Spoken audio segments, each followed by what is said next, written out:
அதிகமாக இது யார் யூஸ் பண்ணணும் அப்படின்னு பார்த்தீங்கன்னா, பெண்கள் தான் அதிகமாக யூஸ் பண்ணணும். ஏன்னா சின்ன பெண்கள் ஒன்றும் பிரச்சனை இல்லை. இப்போ மாதவிடாய் ஆகிற மாதிரி பெண்களாக இருந்தாலும் சரி, ஏன்னா அந்த மாதிரி தீட்டுகளுக்கு பார்த்திங்கன்னா உங்களுக்கு துஷ்ட சக்தி, காற்று கருப்பு இந்த மாதிரி விஷயங்கள்லாம் பார்த்திங்கன்னா அந்த மாதவிடாய் காலத்தில் அந்த ரத்த வாடைக்கு பார்த்திங்கன்னா உங்கள் இடுப்பு பகுதி கீழ் பகுதியில் வந்து உட்காந்துக்கிட்டு உங்களுக்கு நிறைய உடல் உபாதைகள் ஏற்படும்.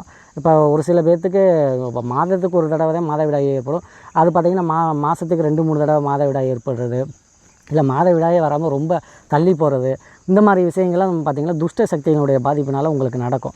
அதனால் பார்த்திங்கன்னா உங்களுக்கு உடல் மெலிஞ்சு சரியாக தூக்கம் வராது, எதுலையுமே கான்சன்ட்ரேஷன் செலுத்த முடியாது, இந்த மாதிரி பாதிப்புகள்லாம் ஏற்படும். அதெல்லாம் தவிர்த்து கொள்வதுக்கு, அதில் வந்து தப்பிச்சுக்கிறதுக்கு நீங்கள் அஞ்சனக்கல்லை யூஸ் பண்ணலாம். கொஞ்சமாக உடச்சி தாயத்துக்குள்ளே போட்டு நீங்கள் வச்சுக்கலாம், இடுப்பில் கட்டிக்கலாம்.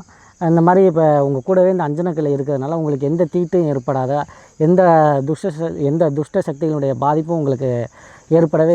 அதனால் இதையும் எல்லா பெண்களும் ஆண்களும் தொழில் செய்கிற இடங்கள்லையும் வச்சுக்கிட்டு உங்களுடைய வாழ்க்கையை நீங்கள் பாதுகாப்பான வாழ்க்கையை அமைச்சு நோய் நொடி இல்லாமல் ஆரோக்கியமாக வாழ்கிறதுக்கு இதை நீங்கள் பயன்படுத்தி பயனடையுமாறு கேட்டுக்கிறேன்.